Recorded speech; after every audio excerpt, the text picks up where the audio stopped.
राधे कृष्णा। जय बोलो गंगा मैया की जय। जय बोलो आज की आनंद की जय। जय बोलो आज की आशीर्वाद की जय। जय बोलो हिमाचल पर्वतराज की जय। जय बोलो भारत माता की जय। கங்கை பெரிய பெரிய பாடங்களை நமக்கு சொல்லி கொடுத்துருக்கா. வாழ்க்கையே பாடம்தான், படித்து கொண்டே இருப்போம். சில டைம் 100 மார்க் வாங்குவோம், சில டைம் 40-50 மார்க் வாங்குவோம், சில டைம் ஃபெயில் ஆகும். ஒரு விஷயத்தில் ஃபெயில் ஆகும், இன்னொரு விஷயத்தில் டாப் கிளாஸில் இருப்போம், சில விஷயத்தில் மிடில் இருப்போம். இது எல்லாருடைய வாழ்க்கையிலுமே பொதுவான ஒரு விஷயம். யானைக்கும் அடிசருக்குன்ற மாதிரி சம்டைம்ஸ் நமக்கும் தவறான டெசிஷன்ஸ் எடுப்போம். ரைட், இதுக்கெல்லாம் டென்ஷன் ஆக முடியாது. தவறு, கோபம், பயம், சந்தேகம், குழப்பம், இது எல்லாமே எல்லாருடைய வாழ்க்கையிலையுமே உண்டு. நான் எப்போ பார்த்தாலும் குழம்பியிருக்கேன், எப்போ பார்த்தாலும் பயப்படுறேன் அப்படிலாம் இல்லை. நீங்கள் எவ்வளோ விஷயங்களில் தைரியமாக இருந்திருக்கள், பல விஷயங்களில். நான் சில பேரெல்லாம் பார்ப்பேன், அசாத்தியமான தைரியம் இருக்கும். எங்கள் வீட்டில் வேலைக்காரம்மா வேலை செய்வாங்க. நான் அவங்ககிட்ட சொல்லுவேன், அம்மா இப்படிலாம் ரொம்பலாம் கடன் வாங்கி பசங்கள்லாம் பண்ணாதீங்க, நீங்கள் பண்ண வேண்டியதெல்லாம் பண்ணியாச்சு அப்படின்னு சொல்லுவேன். நிறைய பேர்கிட்ட சொல்லுவேன், எங்கள் செக்யூரிட்டி வேலை செய்கிறவா. இப்போ சில சமயத்தில் அவருடைய அந்த தைரியம் பார்க்கணும். வாஸ்தவம் தான் சார், பார்த்துக்கலாம், கடவுள் இருக்கார், உழைக்க உடம்பு இருக்குது, நம்ம செய்ய வேண்டியது செஞ்சிடுவோம் சார் அப்படின்வாங்க. பிரமிப்பாக இருக்கும். வயசானவங்க அது அவங்க வேலையை பார்த்துட்டு அவங்க வாழ்க்கையை வாழறாங்க. ஆனால் இழுத்து போட்டு எல்லாருக்கும் பண்ணிகிட்ருப்பாங்க. ஆனால் அவங்களுடைய அந்த நம்பிக்கையானது அற்புதமாக இருக்கும். சில சமயங்களில் மாற்றுத்திறனாளிகளை பார்ப்பேன், அசாத்தியமாக இருக்கும் தைரியம். முகத்தில் எப்பொழுதுமே ஒரு சிரிப்பு, கடுகடுப்பே இருக்காது. அது எப்படி முடியறது? அதே மாதிரி நிறைய வயதானவர்கள், சரீரத்தில் உடல் உபாதைகள் இருக்கிற பல பேரை பார்க்குறேன். ஓ, அவருடைய நம்பிக்கையெல்லாம் பார்க்கும்போது இதெல்லாம் ஒன்றுமே கிடையாது அப்படின்னு தோணும் எனக்கு. அப்புறமா தாய் தகப்பன் இல்லாத குழந்தைகள் வளர்றா இல்லையா, எனக்கு அந்த அனாதை இல்லங்கள்ன்ற வார்த்தை அவ்வளோவா பிடிக்காது, அதுக்காக சொல்ல மாட்டேன். அந்த குழந்தைகளுடைய தன்னம்பிக்கை, உத்வேகம், வாழ்க்கையில் மேலே வரணுன்ற விடாமுயற்சி நிஜமாகவே அற்புதமாக இருக்கும். இந்த மாதிரி உங்களுக்குள்ளேயும் நிறைய நல்லது இருக்குது. நான் நிறைய பேரை பார்த்துட்டுருக்கேன் வாழ்க்கையில். ஒவ்வொருத்தருக்குள்ளேயும் ஒரு மகோன்னதமான சக்தி இருக்குது. எனக்கு இதுக்கு ஒரு பெரிய இன்ஸ்பிரேஷன் எதுன்னா, பகவத்கீதை 10வது அத்தியாயம். அதில் பகவான் ரொம்ப அழகாக அர்ஜுனனுக்கு தான் எப்படியெல்லாம் இருக்கோம் அப்படின்னு சொல்லுவான். அது என்ன 10வது அத்தியாயம் என்ன பெயரில் வரும், கொஞ்சம் கண்டுபிடிச்சு சொல்கிறீங்களா? எனக்கு தெரியும், நீங்கள் சொல்லுங்க. அதில் பகவான் ரொம்ப அழகாக சொல்லுவான். யத்யத் விபூதி மத் சத்வம் ஸ்ரீமத் ஊர்ஜிதமேவா தத்ததேவாவகச்சத்வம் மம தேஜ அம்ச சம்பவம். உலகத்தை எதெல்லாம் ஜோராக பார்க்குறியோ அதெல்லாம் என்னுடைய தேஜஸின் ஒரு துளி அர்ஜுனா அப்படின்னு பகவானுடைய வாக்கியம். நிஜமாகவே ஒவ்வொருத்தருக்குள்ளேயும் ஒரு விசேஷம் ஒளிஞ்சுண்டு தான் இருக்கு. எல்லாத்துக்குள்ளேயும் தெய்வானுகிரகம் பூரணமாக இருக்குது. அந்த தெய்வானுகிரகம் நமக்கு நன்மையே செய்யும். அதாவது நீங்கள் ஒவ்வொருத்தருக்கும் ஒரு விசேஷம் இருக்கும் இல்லையா? அது எல்லாமே மம தேஜோம்ச சம்பவம், என்னுடைய தேஜஸினுடைய ஒரு துளி. சின்ன குழந்தையோ வயதானவர்களோ இளையவர்களோ, நான் சமயத்தில் இந்த கிரிக்கெட் ஃபுட்பால் இதெல்லாம் பார்ப்பேன். அசாத்தியமாக இருக்கும் அந்த குழந்தைகளுடைய எனர்ஜி, அற்புதமாக இருக்கும். சில சமயங்களில் இந்த சினிமா நடிகர் இடத்துல பைத்தியமாக இருக்கக்கூடிய ரசிகர்கள், நான் நினச்சிப்பேன், இதே இந்த வீரியம் இவாளுக்கு சுவாமிகிட்ட இருந்தால் இவாளெலாம் ரிஷி அப்படின்னு தோணும் எனக்கு. சம்டைம்ஸ் இந்த மீம் கிரியேட்டர்ஸ் ரீல்ஸ்லாம் பண்ணுற பசங்கள்லாம், ஓ பிரமிப்பாக இருக்குது, என்ன அழகா விஷயங்களை சொல்கிறாவா அப்படின்னு தோணும். அப்போ எல்லாருக்குள்ளேயும் ஏதோ ஒரு திறமை அற்புதமாக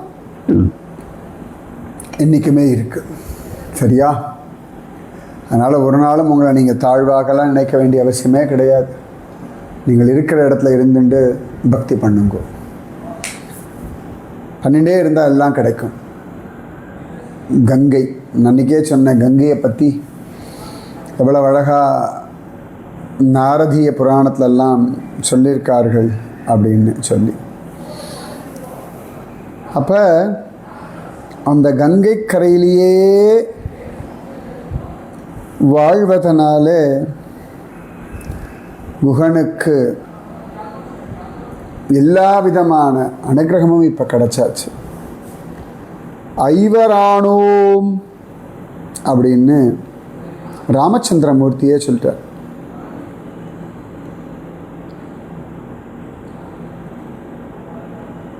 யோ கங்காம் பஜதே, நித்தியம் கங்கையை பஜிக்கிறாளோ அப்படின்னு தான் சொல்கிறார்கள். அப்போ இந்த கங்கை கங்கை கங்கை இது உங்களை காப்பாற்றும். புரியுறதா?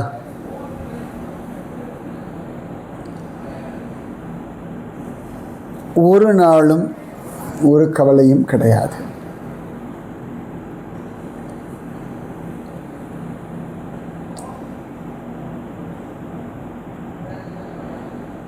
அந்த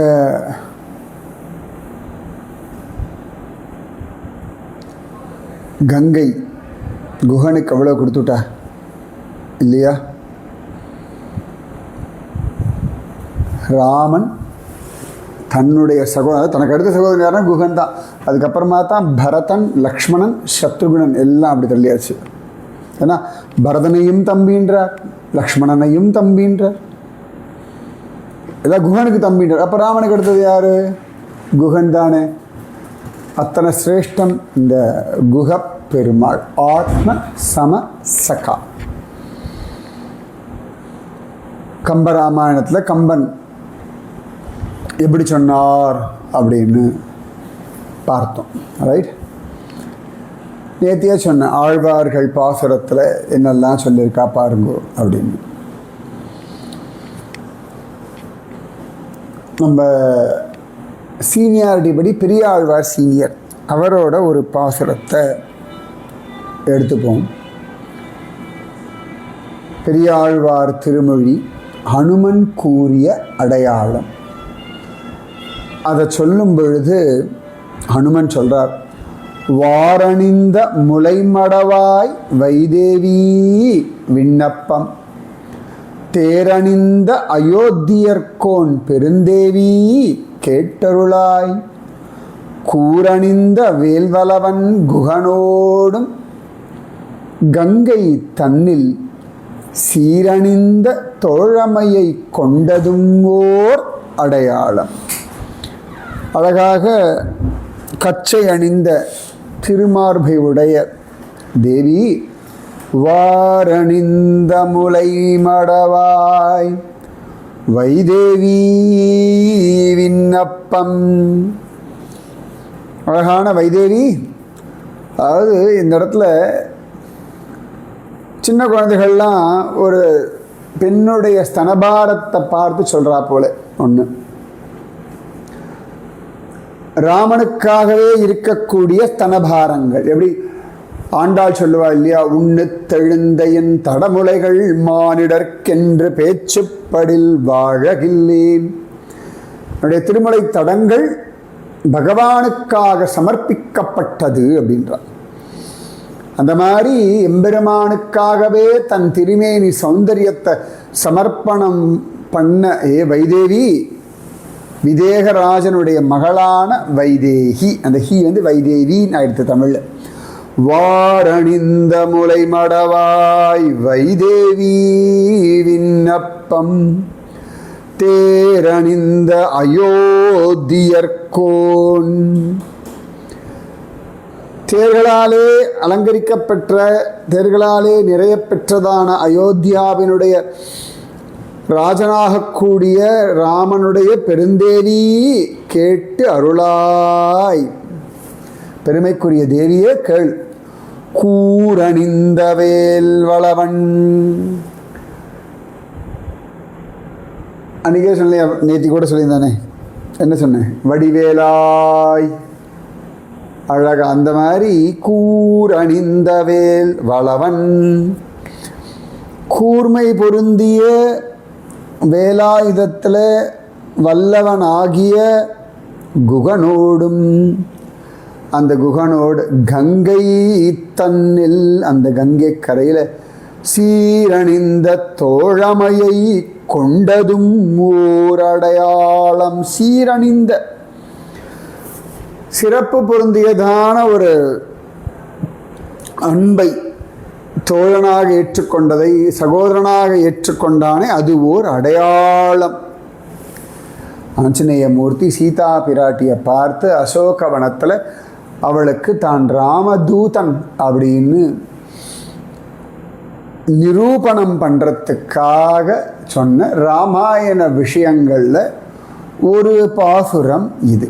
அனுமன் கூறிய அடையாளம் அப்படின்னு பெரியாழ்வார் திருமொழியில்.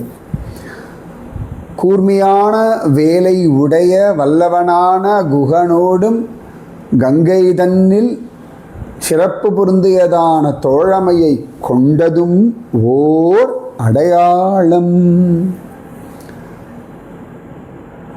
அந்த ஏன்னா இந்த விஷயங்கள் அயோத்தியாவில் இருக்கிறவாளுக்கு எல்லாருக்கும் தெரியாது.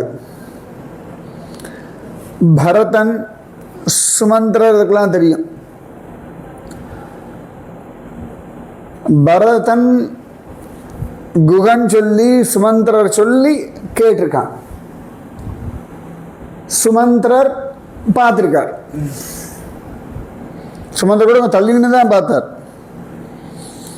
ராமனும் குகனும் பேசும்பொழுது பக்கத்திலிருந்து பார்த்தவா 2 பேர். ஒன்று லக்ஷ்மணன், ஒன்று சீதா மாதா. அதனால் சீதைக்கு நன்னா தெரியும் ராமன் எந்த மாதிரி பேசினான், குகனை எப்படி கொண்டாடினான் அப்படின்னு. அதனால் கங்கை கரையில நின்றுண்டா என்ன கிடைக்கும்னா ராமனுடைய சக்கியம் கிடைக்கும், ராமனுடைய அன்பு கிடைக்கும். ராமன் நம்மை பார்த்து என் சகோதரனே, என் சகோதரியே, என் மகளே, என் மகனே, நீங்கள் என்ன பாவிக்கிறீர்களோ அந்த பாவத்துக்கு தகுந்தா போல சுவாமி கிருபா பண்ணுவான்றது இந்த கங்கையினாலே கிடைக்கக்கூடிய ஒரு பெரிய பாக்கியம். ஸோ சீரணிந்த தோழமை கொண்டதும் ஓர் அடையாளம். இது பெரியாழ்வார் திருமொழி. இது எத்தனாவது 10 என்ன திருமணி எல்லாம் கவனிங்க சரியா. அடுத்தது திருமங்கை ஆழ்வாரோட பாசுரம் குகனை பற்றியதில். இது 2 எனக்கு ரொம்ப பிடிச்ச பாசுரங்கள்.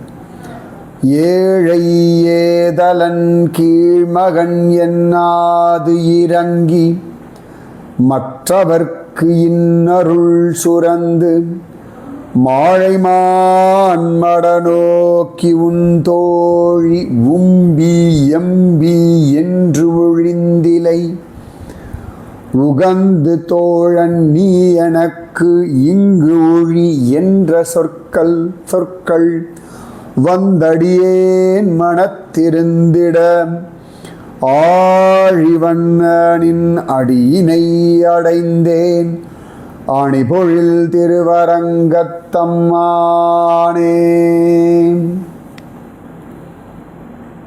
திருமங்கை மன்னன் ரங்கநாதனிடத்தில் எனக்கு இப்படி ஒரு கிருபை பண்ணுன்னு டிமாண்ட் பண்ணுறார் சுவாமியை பார்த்து.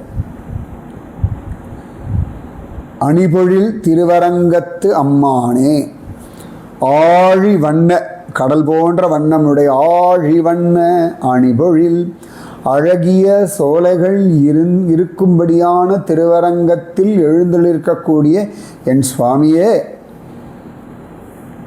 ஏழை ஏதலன் கீழ் மகன் என்னாது. இவன் ஒரு ஏழைன்னா பெரிய நாகரீக வளர்ச்சி, நாகரீக விஷயங்கள் தெரியாத ஒரு கிராமத்தான், காட்டுவாசி அப்படி வச்சுப்போமே.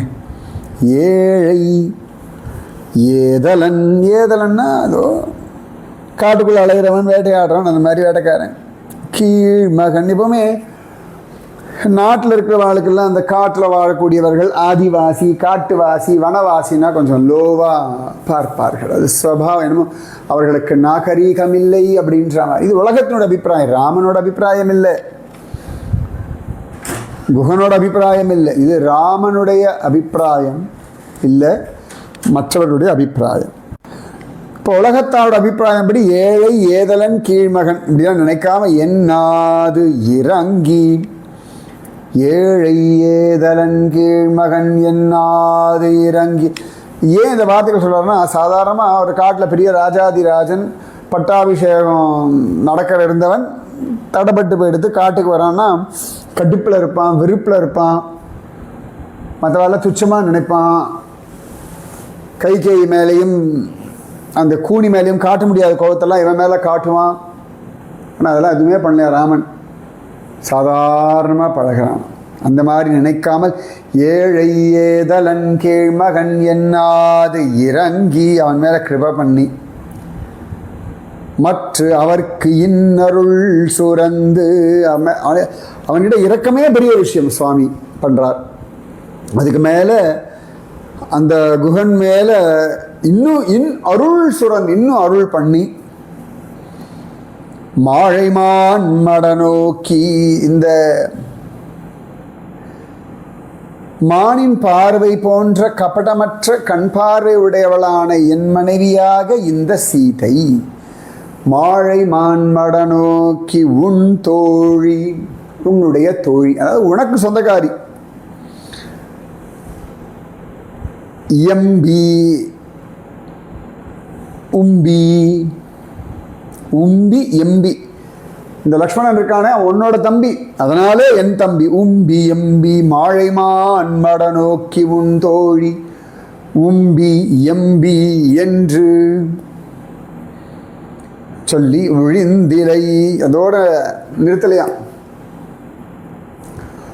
உகந்து தோழன் நீ எனக்கு, உகந்து தோழன் நீ எனக்கு, நான் உன் தோழனை தானே சொல்லணும், நான் அவன் கூட இருக்கேன், நான் யோர் டியர் ஃப்ரெண்ட் அப்படி இல்லையா, நீ எனக்கு பிரியமானவன்டா.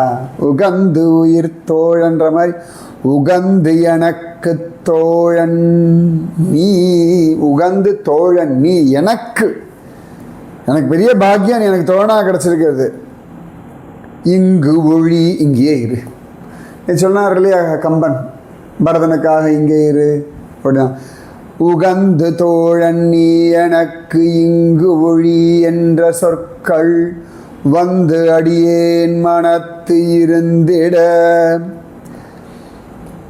இவ்வளவும் நீ குகனுக்கு சொன்னியப்பா, இது அப்படியே வந்து என் காதில் வந்து பிரபந்த பெரியவாள்லாம் சொல்லியிருக்கா, ராமாயணத்துலலாம் இருக்குது.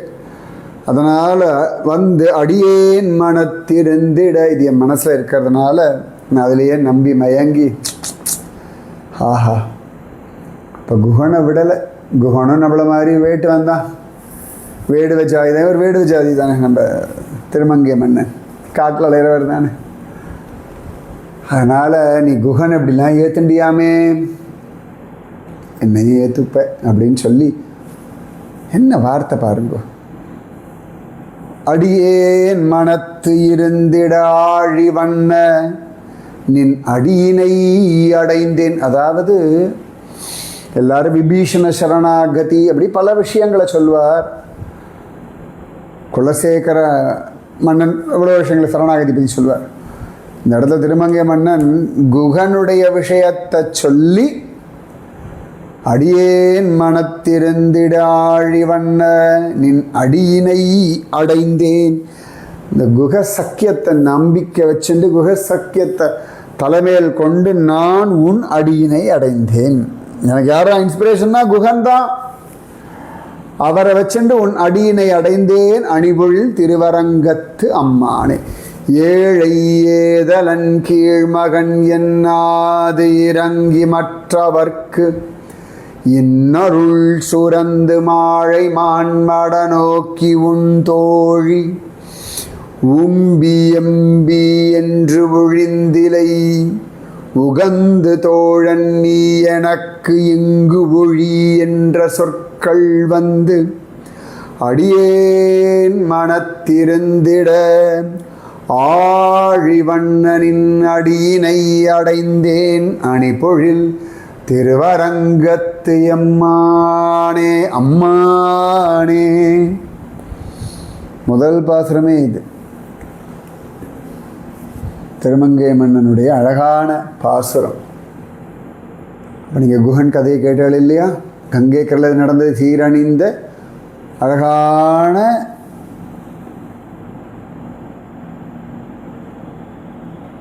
கூரணிந்த வேல்வளவன் குகனோடும் கங்கை தன்னில் சீரணிந்த தோழமையை கொண்டதும் ஓர் அடையாளம்.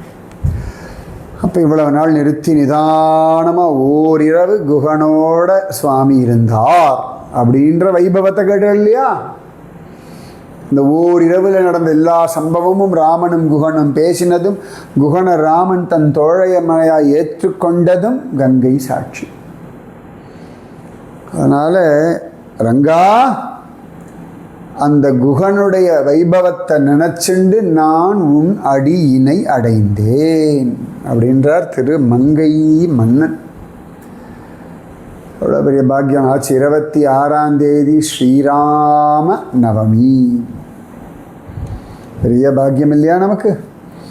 அதுக்கு நடுவில் இப்படி ராமனுடைய விஷயத்தை நாம் கேட்குறோம் அப்படின்னா எவ்வளோ பெரிய பாக்கியம் நமக்கு.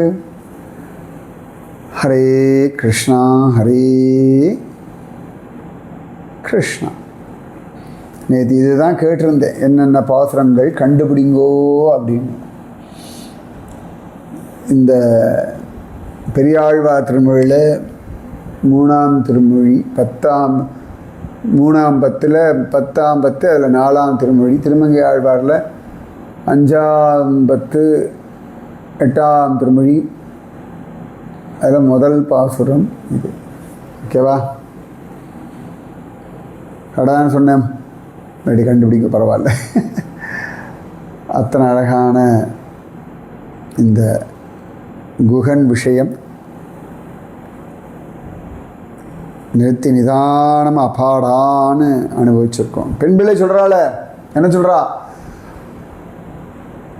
அக்கரைக்கே விட்டேனோ குகப் பெருமாளை போலே. பெருமாளை கொண்டு அக்கறையோட அக்கறையில் கொண்டு விட்டானே, அந்த குகப்பெருமாளை போல நான் இல்லையே அப்படின்றா பெண் பிள்ளை. அக்கறைக்கே விட்டேனோ குகப்பெருமாளை போலே. மீதி விஷயம் நாளைக்கு. ராதே கிருஷ்ணா. हर हर गंगे जयमा गंगे गंगे शरणम. राधे कृष्णा. जय बोलो आत्म सम सका श्री गुह पेरुमाளுக்கு जय.